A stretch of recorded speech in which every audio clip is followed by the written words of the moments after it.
Anxiety and depression within the NFL. According to Harvard Medical School, a survey study was conducted of 3,500 former NFL players to catch insight on the relationship between the amount of seasons players had endured and their cognitive/mental health. The mental health aspect of this study was tested through standard questionnaires that screened for depression and anxiety. The results concluded that 26% of players had symptoms of anxiety and 24% depression, and 18% both. So why exactly are these results a reason for concern? Well, anxiety and depression both have very negative symptoms revolving around them, which can make day-to-day life really hard and playing a sport. For the purpose of this presentation, we are narrowing down our scope to generalized anxiety disorder and major depressive disorder, as they're the most common types of anxiety and depressive disorders.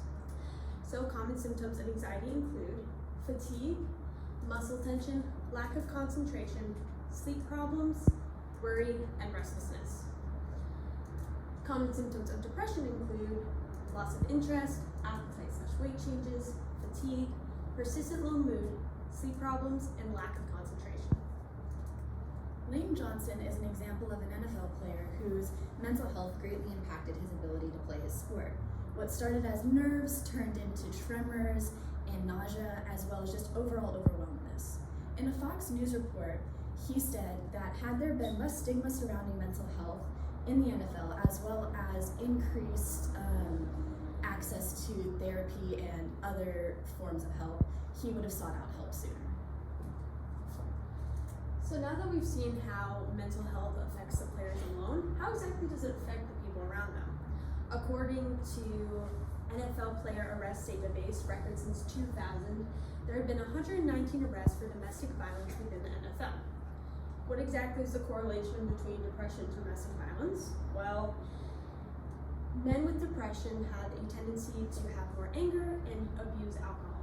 Alcohol usage has a strong connection with violence and increases the chances of sexual abuse. Currently, the NFL provides each individual player with 8 face-to-face sessions of therapy or any other form of mental health service annually. This begs the question, is the NFL doing enough? And leads to our overall research question, to what extent should depression and anxiety be protocol within the NFL? So, our first solution mandates therapy for all players. Our second mandates mental health services for any player convicted of a crime. And our final and chosen solution mandates that each player be subject to psych screenings, and then depending on the results of those screenings, they will have to possibly receive therapy. So our first solution is preventative based, and it mandates that each player goes to therapy once a month. We first chose this solution because of the fact that therapy is beneficial for everybody, regardless of mental health status, reported on by the Choices Psychotherapy team. It also allows athletes to be continually monitored. Their behavior is addressed by a professional. And as we saw with Lane Johnson, good mental health increases athletic aptitude. However, participation cannot be forced within therapy. It may be unnecessary for every player, and the price may not justify that, as well as resistance from players may be prominent. So our second solution is an opportunity for redemption. Essentially what this means is if a player is convicted of a crime during their time within the NFL, then they are subject to receiving specific mental health services geared toward their crime. An example of this would be a convict of driving under the influence having to attend behavioral treatment or Alcoholics Anonymous. So the implications of this solution, there are a top 2 that we wanted to touch on. And so the first one is that it decreases the chances of the crime being recurred by the same player. And then it also is not ambiguous, and what that means is, like, because it is specifically geared toward their crime, it is, well, you're getting therapy for X, Y, and Z. You're not just getting therapy. And it's more problem-based, and you're getting right down to the root of the problem. So the limitations to the solution, why are we not picking it, is that obviously it does not prevent the initial crime, and depending on what that crime is, it can be extremely serious, like domestic violence. And then also we'd be getting a lot of backlash from people who do not believe that players should have a second chance. They believe that once the players have committed a crime, they should be kicked out. And then the third limitation is that unfortunately, it is not likely that the NFL would actually implement the solution based on the pace that they've gone with mental health. And this was the biggest reason why we didn't pick this solution, because this does seem like a good outcome for everybody, but it's just too expensive and too extensive that the NFL wouldn't be willing to implement this, at least right now. So, as we said, the first solution is very costly. As you can see, it will end up costing the NFL $3,052,800 annually. The second solution, while still costly, is significantly cheaper, coming to $202,800 annually.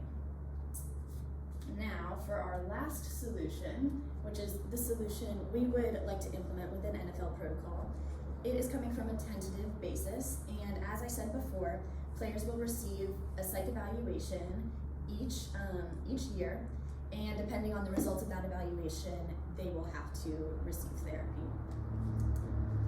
So what exactly are these psych evaluations / screening tools? What are they? So for anxiety, it would be the Generalized Anxiety Disorder 7-item tool, and then for depression, it would be the PHQ-9, which is Patient Health Questionnaire 9. And so the GAD-7 consists of a prompt of whether or not these 7 problems, have affected you in the past 2 weeks. The type of responses a client can respond with are not at all, several days, more than half the days, or nearly every day on a 0 to 3 basis. So 2 examples of these problems are feeling nervous, anxious, or on edge, and afraid that something awful might happen. Now, once the test is over, they add up all of the points within each problem, and you get a basis of a range of anxiety where the client falls on. The same thing goes with the depression one. The PHQ-9 consists of the same prompt, the same responses, except that there are 9 problems that revolve around depression. Some of these include feeling tired or having little to no energy, little interest or pleasure in doing things, and thoughts that you might be better off dead or of hurting yourself in some other way. Again, they are then added up, and you see what range of depression the player falls on.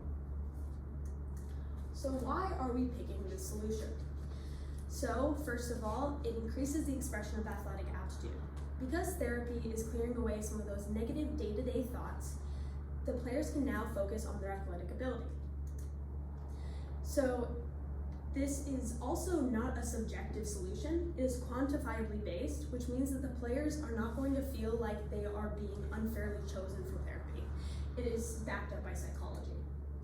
It is realistic. This is the most realistic solution that we have that the NFL would actually go to next.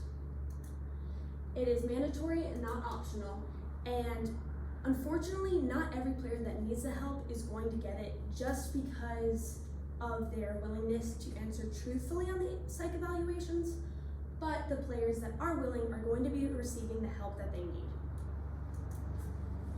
It's not as intimidating as other evaluations, as it's only 7 to 9 problems long, whereas other standard evaluations are 3 hours and up. And then 3 things for therapy that are just beneficial is that it's an increased empowerment, development of healthy choices, and it is a sedative for depression and anxiety. So unfortunately, there are still some limitations to this solution. The biggest being that psych evaluations are only around 58.1% effective, but it really just matters on how willing the player is to be honest in his evaluation. Another limitation is that participation cannot be forced. Players may resist the mandatory aspect of it, and it is very expensive. However, we can't really determine an exact price as it depends on the needs of the players each year. This is our Awesome, very good. Okay, all right, we'll get to our questions here. We'll start with Trinity here.